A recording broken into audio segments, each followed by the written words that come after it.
everybody. This is Eve Harow on Rejuvenation for the Land of Israel Network.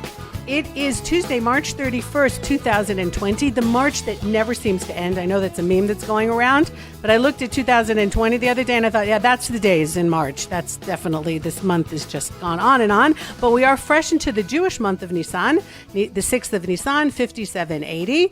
And I'm still housebound because we're in the middle of this COVID-19 pandemic, but it is giving me an opportunity to do other things. And one of them is interview Dr. Daniel Rose, who came out with a new Haggadah, a new book that we use for Passover, for the Seder, that is aimed at youth. Okay, so Dr. Daniel Rose, thank you so much for joining me on Rejuvenation today. We are Zooming. By the way, guys, even though this is the usual podcast and audio, you can also see this on YouTube. So you can actually see what we look like, two housebound people in Israel. It's more than exciting. I like just I hope your blood pressure doesn't get too high and you don't get palpitations if you clue in. So Daniel Rose, tell us a little bit about yourself and what your background is to write Haggada, which is, there's a lot of versions of Haggadah out there for youth, for grownups. This is not a new book. It's a book that was put together quite a few centuries ago. So tell us a little bit about yourself. Well, first of all, thanks for having me, Eve. It's a pleasure to be here in my lockdown. You have all this beautiful sunshine behind you. I'm in my basement with my 5 kids upstairs. Have you come out at all in the last 2 weeks, or?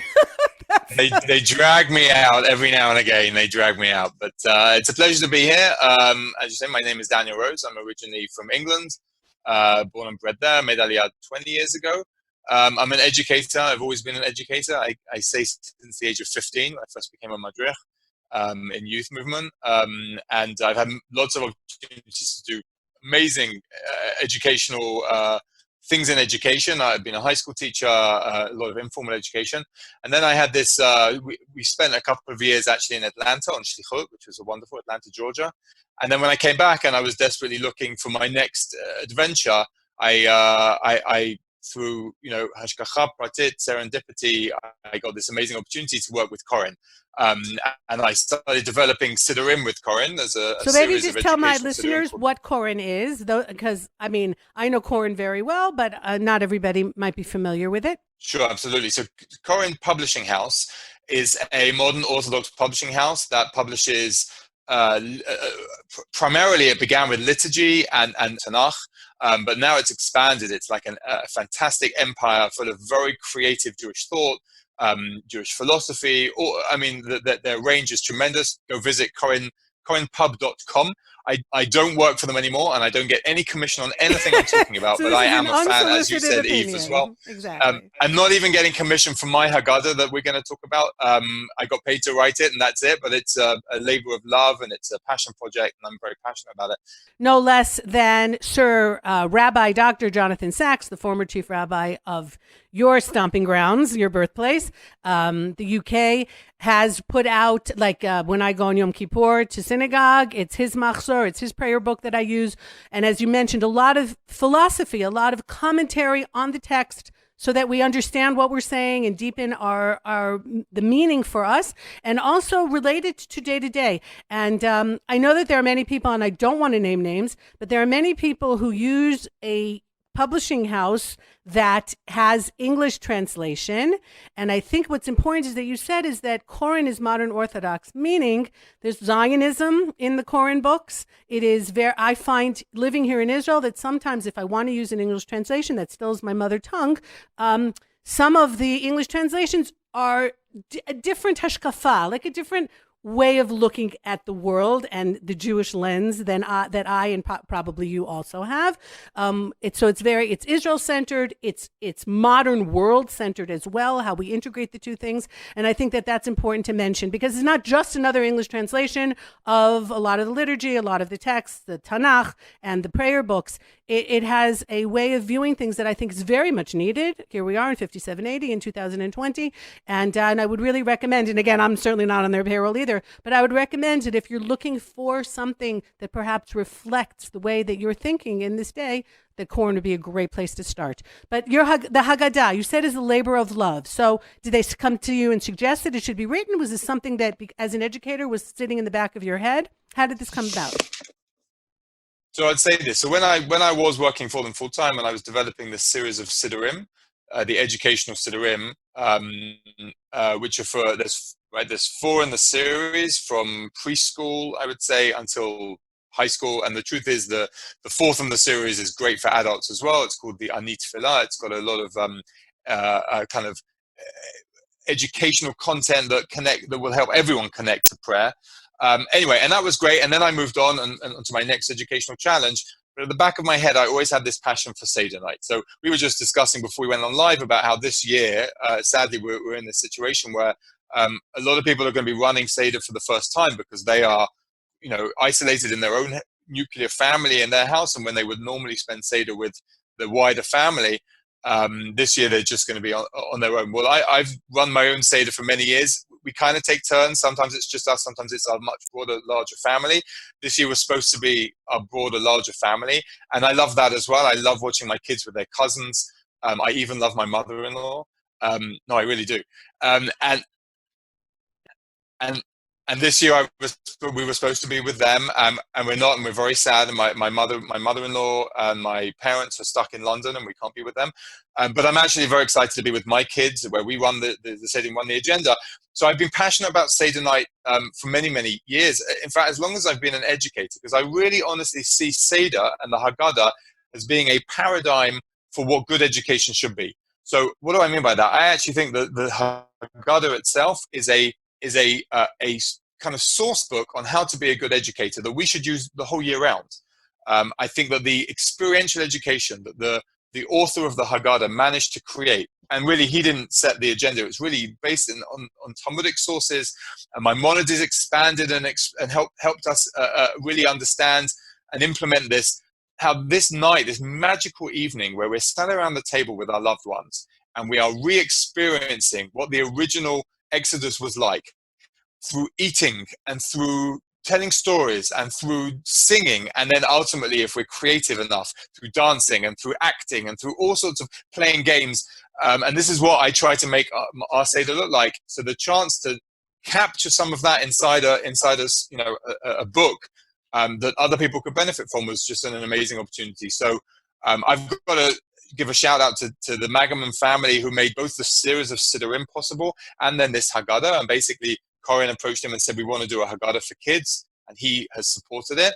And then Koren came to me and said, you're the guy, we want to write it. So together with, I also want to mention Rinat Gilboa is the very, very talented illustrator who's created these beautiful illustrations. And I'll maybe a little bit later talk about the process of how together we came up with the illustrations, which themselves are educational resources and should be used in that way. And together we produced this, what I'm very proud to say, I think is a beautiful, engaging Haggadah that I think every family will benefit from using on their Seder night. So who is the author of the Haggadah? And what's the context? Do we know? We don't know exactly. We call him the Baal Haggadah. We don't know exactly who it is. It's definitely... No guesses? No guesses? Nothing? Really? Interesting. And it's probably it's a gathering together. The person that actually put it together is probably not the author. It's it's a collection of Talmudic sources. What they did was, and every good educator does this as well. And the truth is, that's what I did in my Haggadah. Is very little of what's in the Haggadah is new or revelationary in any way. I just did a great job of collecting things together and putting and framing them and packaging them in a way that I think families can use. What this particular version of the Haggadah, how long have we had it in terms of like Jewish history? Is this something, do we find Haggadahs from the 12th century that people were using the same version? Like how old? Sure, How old do we think this is? Many generations back, and there has been an evolution of the text, but it's as far as I understand it, the text itself is, and what's actually amazing and beautiful is across all the Edot, all the different communities that we have in the Jewish people, we're all basically using the same text. which is not necessarily the case with other liturgies that we right, not prayer books, etc. People have gone more feminist. There's all kinds of different versions of prayer books. Yeah, but the Haggadah, two things actually: the Haggadah and the calendar. Because there was some talk a few weeks ago about perhaps changing the calendar, pushing off Pesach for another month. But there's things we can't play around with. That are really, that unite the Jewish people with all our differences and the different ways that we focus on Judaism. I think it's really huge that there is a night, and here in Israel, of course, it's one night. Out in the diaspora, there are two Seder nights, but here we have on the first night where everybody is pretty much reading the same book, which in it of itself is unifying. But the idea of the Haggadah, you mentioned talking about leaving Egypt, that idea of historical memory, that there is an experience that happened 3,500 years ago, 3,400 years ago. It was a while down the pike. Yet we're all sitting and we left Egypt and we are sharing that together. How do you get that across to the young generation for whom, let's be honest, many of the kids today, the prayers aren't speaking to them. And not the traditions are not necessarily speaking to them. There's a lot out there in the modern world. There's a lot of different ways of connecting to God, connecting to the universe, disconnecting altogether. There's a lot of noise, which is interesting today because there's less noise. Because we're at home and we're more focused, a lot of the things that usually distract us perhaps are not there. So maybe this Pesach is an opportunity to get back to those traditions and to get the kids, because that's the next generation. It is imperative upon Judaism to have children and to teach them our traditions. Do you see what we're all looking at as a tragic situation, and it most definitely is, but do you see this year as an opportunity to re-engage some of the young people in a way that perhaps we haven't had before? Well, absolutely. You mentioned so many things there that are so central to what we do on Seder night. Look, humans are storytelling animals. We build our identity on the stories we tell ourselves and we tell each other and we tell our communities. Every society. And every community and every religious community. This night is the night we get to tell our story and we tell it to the next generation. So you're 100% right. There's a certain amount of disaffection that's going on and disconnect between the new generations. There always is in every society and every community. The beauty of the ritual of the Seder night is actually, it's almost universal within the Jewish people. You mentioned Yom Kippur. Yom Kippur is the other day that most people find their way to a synagogue, but not all. I think Seder night is even more extensive in terms of the number of people. Most Jews find themselves doing something on Seder night, and it's almost like this is the key to understanding what it is that how we've managed to guarantee Jewish continuity through those thousands of years of galut, of exile and diaspora. So Seder night is so central to the transmission of Jewish identity to the next generation. I think that if we think about this year, I want to say two things. First of all, I can imagine and I would hope that there are, because we're all confined to our homes, there are less distractions and less kind of less things pulling us to other things and other places. So there'll be people that perhaps wouldn't normally spend an evening with their family doing Seder night, where this night, not only is there no distraction, so they'll do it, but it's more meaningful because these are the times when we're desperate to connect. We're so isolated. We're desperate to connect to wider society, to our people, to our community. And this is a great way to do it. The power of thinking that at this moment, millions of Jews around the world are doing the same thing. They're connecting to the same story, reading the same text is a very powerful idea. So number one, I'd like to think that there'll be more Jews than ever this year doing this ritual, during Seder night. But I also think, and this is what I'll be exploring with my children, is that I think maybe we're going to connect to the story a little bit better this year, because thank God, it's hard for me and my kids to really relate to slavery. But yet, being confined as we are this year and limited is something that we really can relate to. We've so lost the story itself freedom is to a little bit degree. more. We've lost freedoms to a certain degree. We think that we can always decide what we want to do and when, and we just got a big message. No, you can't. Yeah, absolutely. And the story of Pesach and of the Exodus is this story of hope that Rabbi Sachs talks actually beautifully about, how this is the story that the Jewish people have given the world. And other people, in an age where we debate whether we should be expropriating other people's stories, this is a story we've given to the world. The civil rights movement in America, Let this my people story go. was central and Right. inspiring. Nelson Mandela and South Africa, and so many other historical phenomena and historical narratives have been conflated with this story. And this is a story that we've brought to the world. And Rabbi Sachs describes the Jewish people as the voice of hope in the conversation of mankind. So we're all at a place now where, I mean, I find myself personally kind of oscillating between hope and despair, because you turn on the news and you find out how many people have died. We should not know any more deaths around the world in Israel, and you can find yourself despair. And then the next day you feel a little bit more positivity. They're saying that maybe the measures in Israel are working and that we are seeing a reduction in the rate of the spread of the virus. This story helps us to realize that we will get through this. There is a light at the end of the tunnel. Can you imagine the despair of the Jews in Egypt at this time? And that this was the end of the story. There was a promised land waiting at the end of that narrative, and we too will find our freedom again. And this story is going to help inspire the hope and optimism. Well, what's so great about Seder night, for those of my listeners who perhaps aren't familiar with it, is that we encourage the children to participate. This isn't like a frontal, the parents are just sitting and teaching the story to the kids.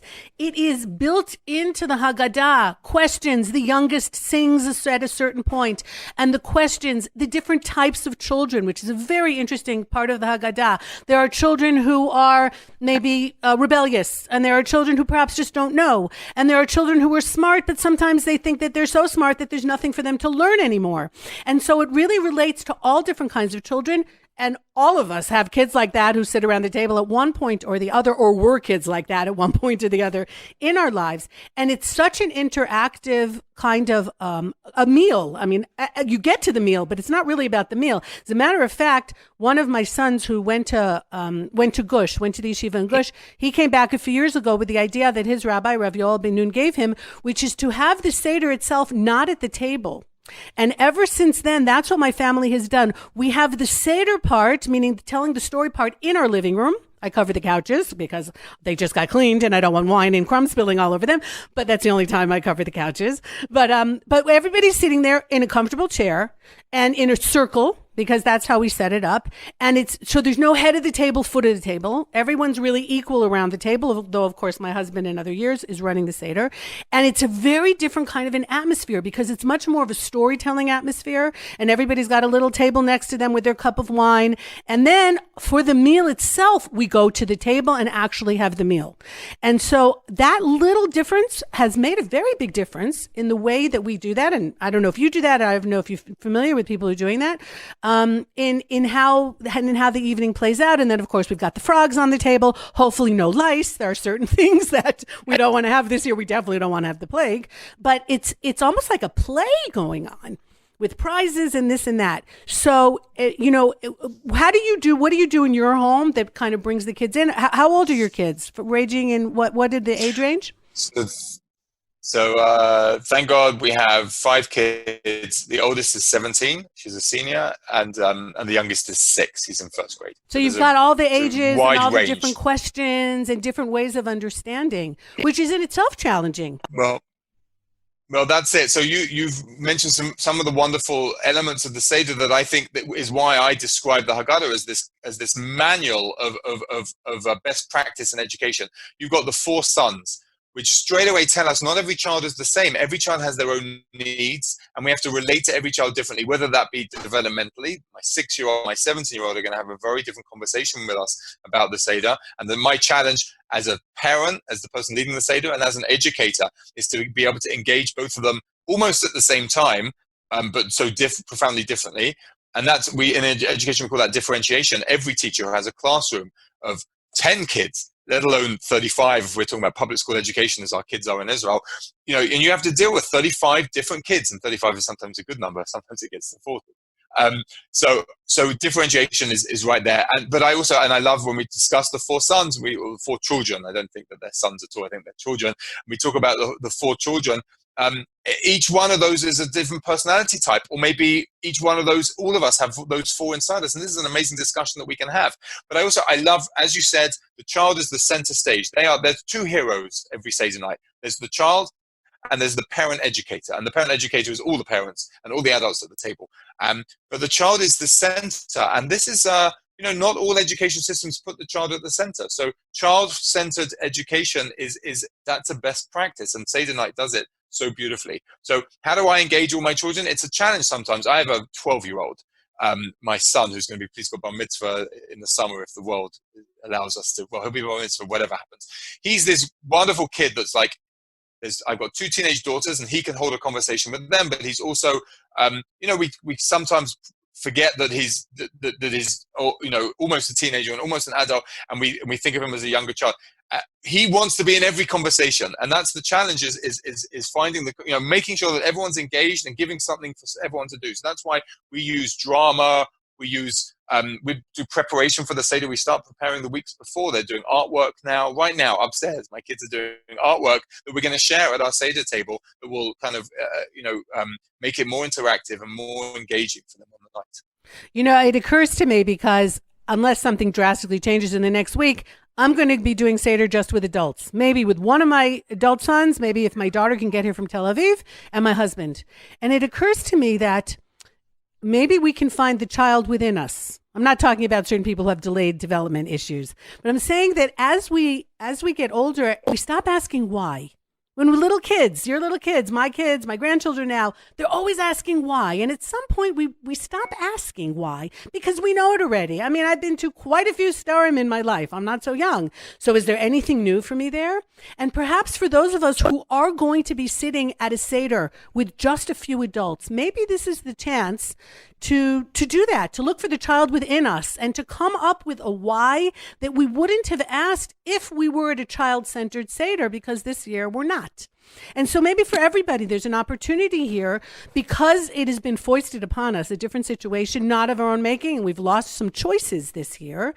Perhaps we can use it as an opportunity to do some things that we wouldn't ordinarily have done. I can't make it a child-oriented Seder this year. I've got to do something else, but I still want to make it relevant. And I know that for me, why Judaism resonates so greatly is because it starts off with the people. It's not just one man, a prophet who had a dream. We all experienced at Sinai, the leaving of Egypt, and at Sinai as a nation, we experience something together, something so deep and profound that it has imprinted itself on our brains for many, many, many millennia. This experience.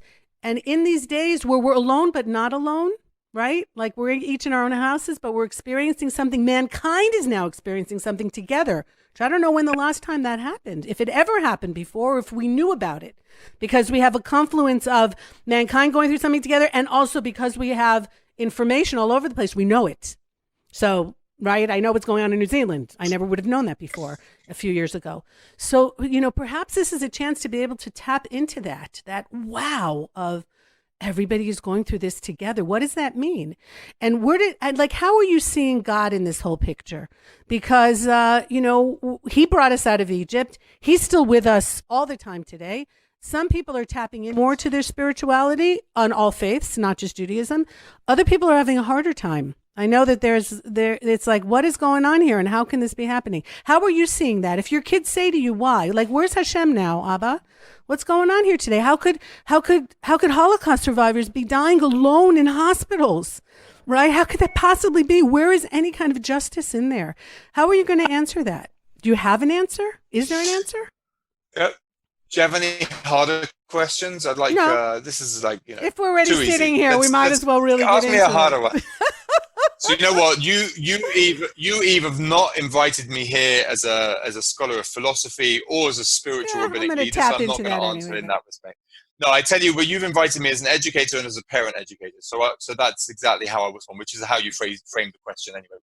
It's very fair. And in fact, funnily enough, I just had this conversation with 2 of my children this morning. I am preparing for Seder with them with the Haggada, and I was learning with my 10-year-old daughter, and my 12-year-old son had to butt in because he loves to do that, but in a good way. And we were talking about that in fact, the page of the Haggadah that we were learning together was talking about Hashem fulfilling his promise. He promised that we would go to Egypt, and he promised that he would take us out of Egypt. And there are many, many Talmudic sources that talk about that optimism. And when things are terribly bad, that's a fulfillment of prophecies that say that things are going to be bad. But then, if those are being fulfilled, then we have to have the optimism and the connection to the positive and the hope that Hashem there will be light at the end of the tunnel. So then my son said, just like the Shoah, the Holocaust led to and gave us the state of Israel. So I was uncomfortable, and I shared my discomfort with him. We can talk about the historical processes. When I teach history, we can talk about how the Holocaust definitely has an impact on the United Nations vote on the 29th of November 1947. There's no question that was in the mind of the nations of the world when they voted to create the state of Israel. But am I willing to say God brought the Holocaust so that there would be a state of Israel? Which of us can say what's going on in God's head, in God's mind, in God's consciousness, in God's plan? We believe, if we're lucky enough to have the strength of emunah, we believe there is a plan. We believe that there is a plan for us, that there will be a time when we will be able to look back on this. There are so many silver linings to this, what we're going through as humanity right now. I don't want to say that they're worth all the deaths, but I can say that all these silver linings, the amount of time we're spending with our kids, and the fact that humanity has been forced back and pollution is now disappearing, and all these things and these lessons that we're learning, what is really important in life are our, fantastic jobs and the cars and the houses that we have. Is that what's important, or recognizing the heroes among us that are actually saving humanity as we speak? So there are so many positives. So I take my cue from the thinkers that have influenced me, like Rav Soloveitchik, like Rabbi Sachs, who talk about not trying to work out what God is thinking and why he's doing it, but rather how do we respond to it. And there's a wonderful midrash I just want to share with you very quickly that's very central to Rabbi Sachs' thought, that really informs the way I think about these things. The midrash is describing Avraham, or it's a metaphor for Avraham. When Avraham was chosen by God, why Avraham, the midrash asks? Well, it's like this. There was a story of a man who's wandering, and he sees a palace that's on fire. And he says, if this is a beautiful building, this palace, there must be an owner. Where's the owner of this palace? Or where's the manhig? He says, where's the leader of this palace? Like the chief of staff, the butler, whatever it might be. And that's not who peeps out and waves at him. It's the owner, the person that built. And the metaphor of this midrash is that this is like the world. The world is beautiful, and it's obviously designed, and it's obviously created by someone, and it's God. But God is hiding in the palace where the fire is all around him. The world is on fire. Right now, our world is on fire. God is peeking out, and he's saying, I'm the owner, I'm the creator, but I'm not putting the fire out because I'm waiting for a partnership with you. I'm extending my hand to you. Together, let's put out the fire in the world. So I don't know why there's fire. And we can come up with a whole bunch of philosophical, theological, or even just scientific reasons why the world is on fire right now. But it's not going to help us. What we need to do is we need to find God and partner with him in putting out the fire. And Rabbi Sachs has many times talked about what humanity needs to do now to grow from this and to become stronger, so that when we finally get this under control, we will be stronger for it. Our societies will be stronger. Our values will be stronger. That's my approach. And we can weave that into the Haggadah and into Seder night, because, as you said, so when it comes to the Haggadah, we have hindsight. We know that God fulfilled his promise. If you were sitting in Egypt in the middle of the fire, you were desperate. What's going on? We're throwing our sons into the Nile. I mean, for goodness sakes, what is happening here? But now, down the line, we can see that it actually happens, and we will have the faith that whatever it is that's going on here, when you're in the middle of all of it, you have no idea how it's going to end. We may never know how it's going to end. This may not, what's happening here with mankind may go on for a long, long time. So there's all these themes that we can weave into one night that we're sitting down around a table with whomever is around the table with us, and get into the story and how relevant it is even after all these years. So because Zoom runs out in like half an hour, but sometimes they give you 40 minutes, I just want to get into the Haggadah itself. First of all, if people are intrigued by this interview, where could they get this Haggadah, given that this is going to be broadcast still with a few days to go before Passover, and perhaps they can get it? So where is this Haggadah available? So if your listeners are in America, then there are two places. Well, there are two main places. The Koren website, korenpub.com. Koren. And I would recommend you go KorenPub.com. I would recommend you get the Haggadah from there, because then you'll also be provided with a link to download the Parent Educator Companion. And the Parent Educator Companion is basically me sharing with you all of the educational ideas behind everything that I put in the Haggadah, and helping you to implement them and use them on Seder night. In Israel, you can also order from korenpub.com, and you'll be able to, your settings will be that you'll be in Israel, and hopefully delivery will be in time. Right. They are it's doing also being sold on Amazon as well. But I don't know what the situation in the world is with delivery right now. I can only pray and If hope you're that sitting in everyone like can Sri get in Lanka or touch. something, there's not a great chance that you're going to get this on time for Seder, but we're doing the best we can, but you can get it for next year because there will be a Seder even next year. Now, the illustrations here are phenomenal. For those of you listening on audio, you can't see it, but I will pick this up over here. Here's just an example of one of the beautiful pages. So tell us a little bit about the illustrator and how you were able to integrate, a lot of Haggadah don't have pictures, or they've got just a little thing on the corner. And these are really amazing pictures. Who's the illustrator and how did you work together? Sure. So the illustrator is the eminently talented Renat Gilboa, an Israeli illustrator.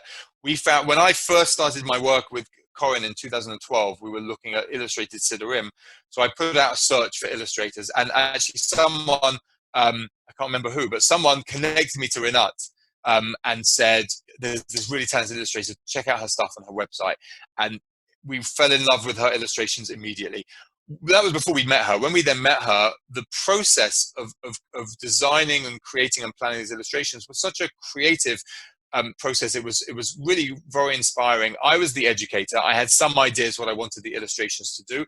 And then she came with her ideas, and I had too much to say about the illustrations, and she had too much to say about the educational aspect of it. It was this typically Israeli Jewish kind of conversation, but it was amazing. The chemistry was great, and we had some fascinating conversations about things that the directions I wanted to go in, and she said, "No, I don't want to do that. I don't think educationally it's right," and I had to negotiate with her. But it was really fantastic, and I just want to sounds like what's going on with the government. Like everybody's got to give a little bit. Yeah, okay. Absolutely, and I can give you a great example from the Siddur actually in a minute, but I just want to say that my vision of the illustrations, they are not there just to make the Haggadah look pretty. The Haggadah looks stunning. I really believe it does, and it's nothing to do with me. It's all about her and our design team at Koren. But for me, every illustration has a powerful message, and the powerful message is something connected to the text on the page. So the illustration itself, I conceive of it as a commentary in itself, and I will be using the illustrations on my Seder night as a point of engagement, as an educational resource to discuss things with my kids. You mentioned at the beginning how Zionist Koren is as a company, as a brand, and that's absolutely true, unapologetically, and that's one of the things that differentiates itself from other publishers in the same market, and that's why I was so proud and comfortable working for Koren. Zionism is on almost every page of every Siddur that we have created together, and this Haggadah as well. There were some amazing examples. Let me actually just, the one that I was looking at with my daughter this morning, let me send you to it, Eve, so you can just have a look and give it a perfect example. Let me just find it very, very quickly.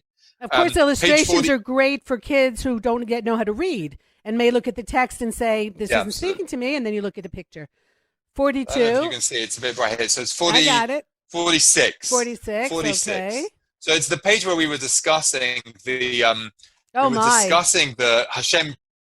Hashem keeping his promise. And here you have an illustration where you have, clearly it's Egypt, there are pyramids and it's desert, and then there's this pathway. And the pathway is our pathway out of Egypt. And what's the pathway? The pathway is a modern Israeli flag. So with my daughter this morning and my son, we had this amazing discussion about, first of all, that represents Eretz Israel, the land of Israel. And that's our ultimate destination. What is the end of the Exodus story? It doesn't end when we leave, and it doesn't even end when we receive the Torah. It actually ends at the end of the Torah when Yeshua brings us into Israel, right? When we finally get to the promised land. But I think by using the imagery of the Israeli flag, maybe the story of Exodus, which we're learning and experiencing, maybe we're actually still in that story. Maybe the ultimate destination is the modern state of Israel.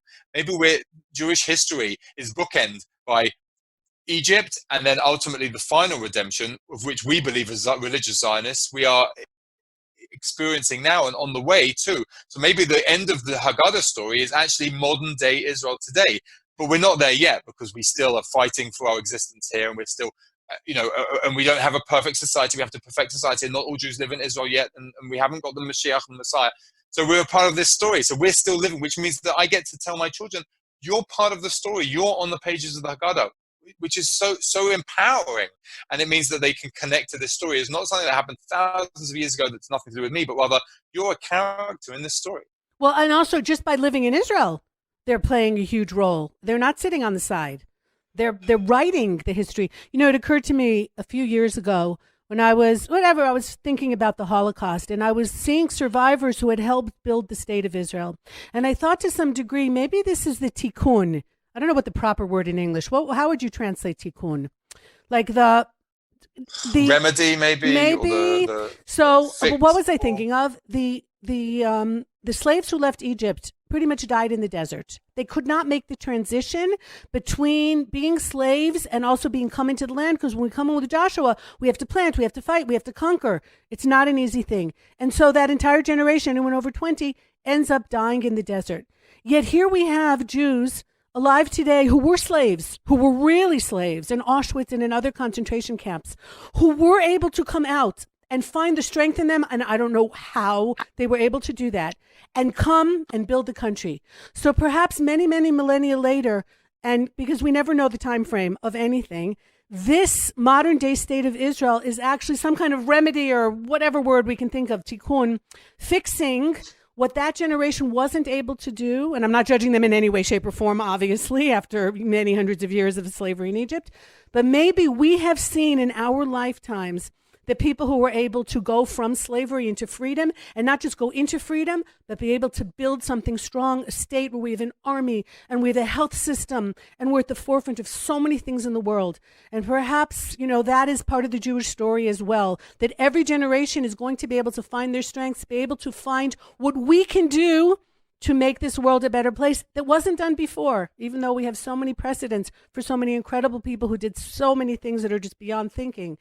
By being who we are today. And that can be very, I think, encouraging at a time where many of us are perhaps feeling helpless, feeling, again, that loss of freedom, that there's still what to do. There's still plenty to do. This story is far from being over. So, maybe the end of the Haggadah is the end of the Haggadah, but it's just one piece of a magnificent story that you and I, living here in Israel and raising children, thank God, in Israel, have been privileged to have and be able to be a part of. Absolutely. Amen. All right. So thank you so much, Dr. Daniel Rose. This is really a magnificent Haggadah. One of the things that hurt me this year, actually, because when I got this, is I was so excited to be able to use this with my grandchildren at the table. And now that's not going to happen, but it's going to be on my table anyway, because it's just really a magnificent book. And I hope that any of you who can get it, do so. And any new projects in the offing? Can you give us a glimpse? You don't seem like the kind of guy who just rests on his laurels, but you always have something new going on. Do you have something like kicking around, the next project? Or I no? have plans. There's nothing official. We're hoping for maybe a Pirkei Avot project. I'm also, I work with Rabbi Sachs quite closely, and Rabbi Sachs, as you said, works very closely with Koren. So I'm hoping that there's going to be some educational family kind of publication with his ideas. Okay, so the sun hasn't quite set on the British Empire yet, at least the Jews of the British Empire.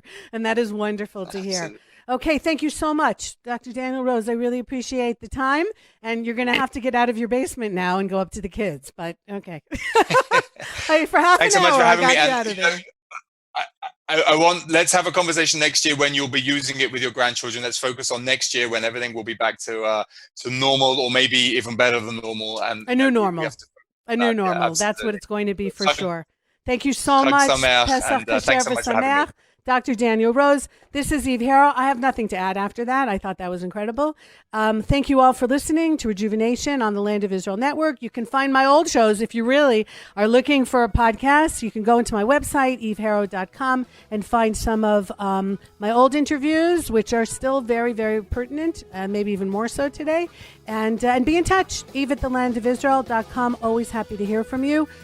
Take care, everybody. Have a wonderful, healthy, safe Passover wherever you may be. Take care, everybody. Once again, thanks to Ben and thanks to Tabitha. Goodbye for now.